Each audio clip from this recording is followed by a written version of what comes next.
சூரிய நிலவாய் ஆனது அங்கே என் மனம் என்று போனது எங்கே மன்மதனே புன்றது எங்கே கண்ணத்தை தொட்டால் சந்தனம் ஒட்டும் வெட்கத்தை தொட்டால் குங்குமம் கொட்டும் புன்னகை பட்டால் மல்லிகை கொட்டும் பார்த்தால் பருவம் மூச்சு முட்டும் காணல் ஓசைகள் கொம்பனை தேடும் அம்மம்மா பிக்காசோவின் ஓவியம் ஒன்று பெத்தோவானின் சிம்பனி ஒன்று பெண்ணாய் மாறியதோ அந்த புறத்து மகராணி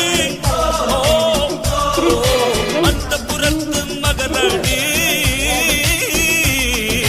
அழகிய லேலா அவள் இவளது ஸ்டைலா சந்தன மேலா இவள் மன்மத புயலா